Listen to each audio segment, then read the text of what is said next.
And guests.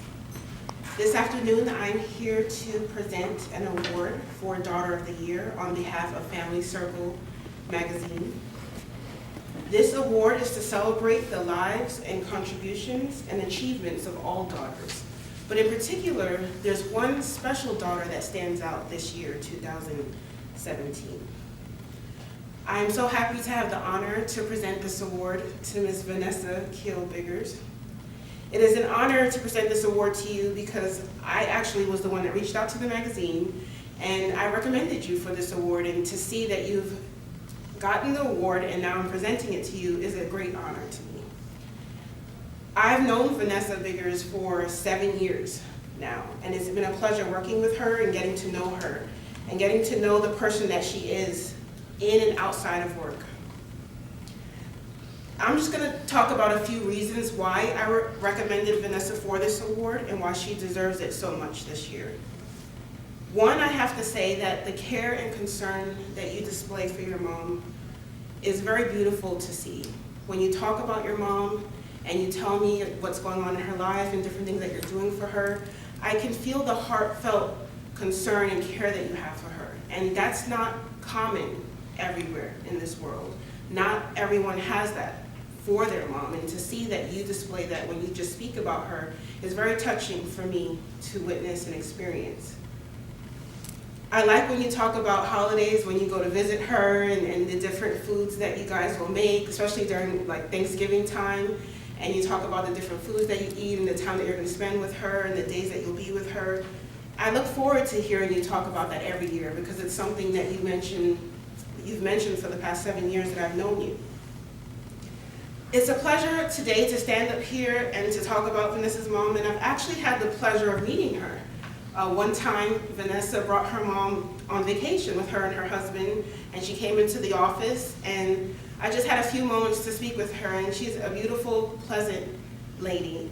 And when she was talking about you, she said that Vanessa's a good girl.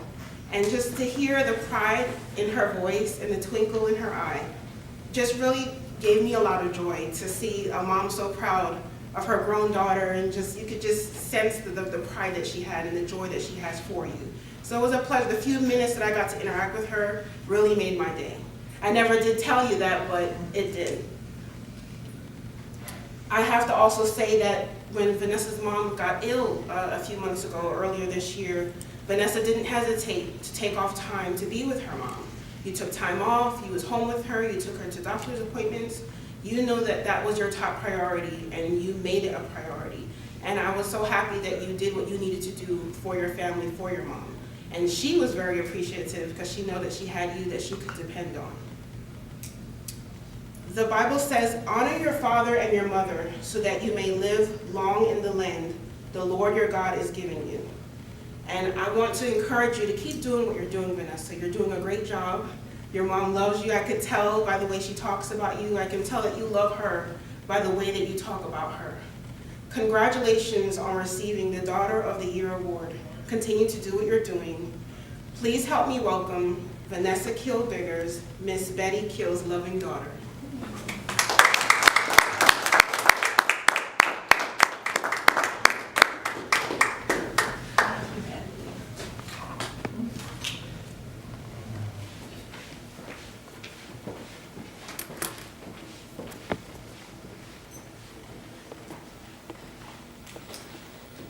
Thank you, Natalie, for this award, and on behalf of Family Circle magazine. I can't think about receiving an award like this without thinking about the people who made me a daughter. When I think about my father, I think about when he was born in the late 20s. He grew up in the 30s and the 40s.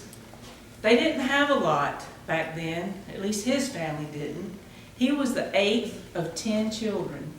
So when you think about his mother having 7 more before him, 2 more after him, there was just a lot of people in that family.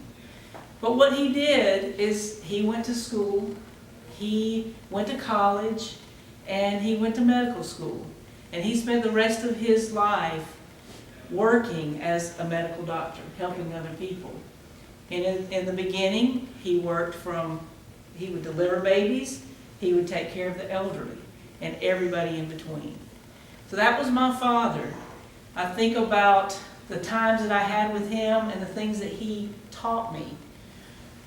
I remember sitting down and he explained to me how finances were done. He wanted me to understand how interest was calculated so that I could understand that I really didn't want to get in that place.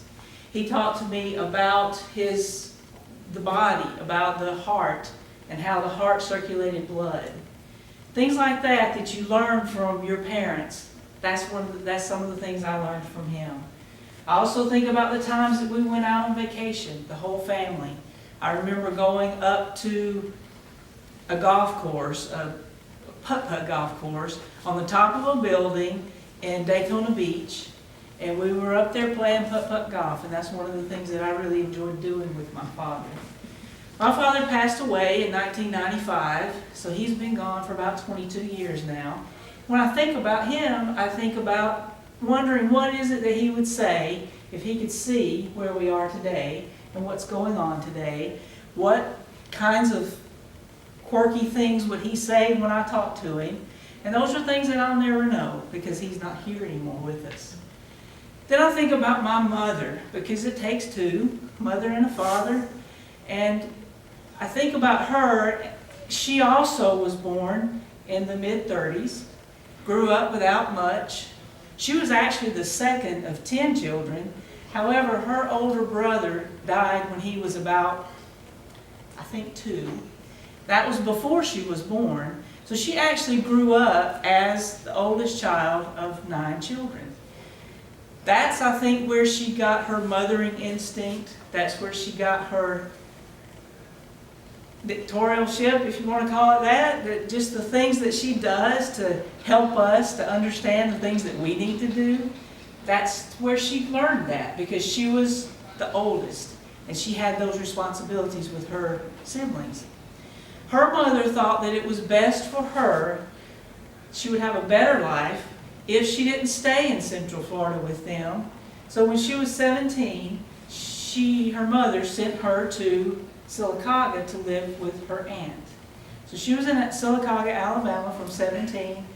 And it was because of that move that she eventually was up into Birmingham, and that's where she met my father. And they got married, and here's one of the results of that. Also, my mother she had this idea that she wanted a perfect family. To her would be 4 children. And I actually, you would think, am the 4th because I'm the last. But actually, I'm the 7th child conceived because she lost 3 along the way. Back then, she didn't think much about it. She just thought there was something wrong with that child. That child wasn't supposed to be right here, right now.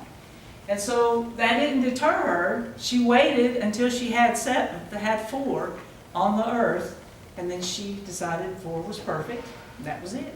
I always say she just stopped at the perfect child because I was the last, so I must be the perfect one. Otherwise, she would have kept trying for the perfect one.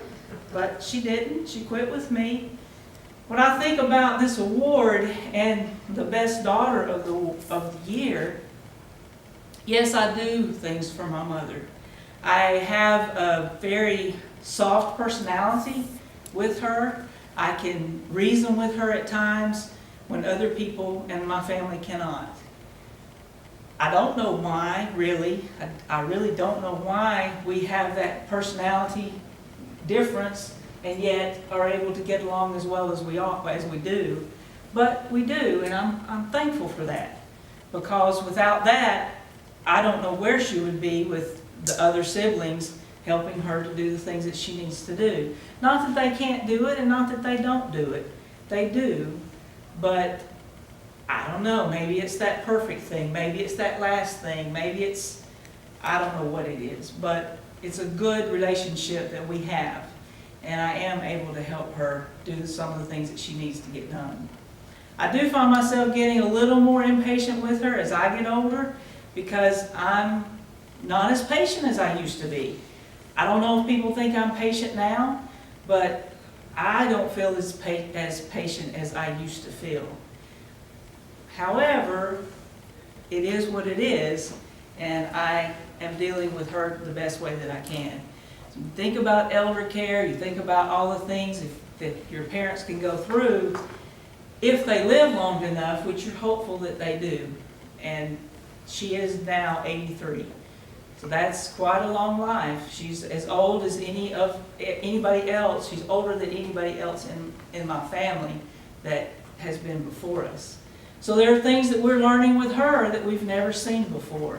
So I'm really thankful to be able to be there and to be able to help her get through this time. I want to thank Family Circle for giving me this award. And I want to talk to you for just one more minute about the way that you look at your parents. If your parents are still here, spend some time with them. Because when you're young, you think, I've got my whole life ahead of me. Maybe you think, I don't need my parents anymore. And maybe you don't in some sense. And maybe you do have your whole life ahead of you. But believe me, one of these days, you're going to look back and you're going to say, wow, I've lived my life. I've got more behind me than I have in front of me. And you're going to wonder, how in the world did that happen? So just enjoy it. Enjoy the time you've got with your family, with your friends, but especially with your parents, because there's nothing else, you wouldn't be here without them. So thank you, Family Circle.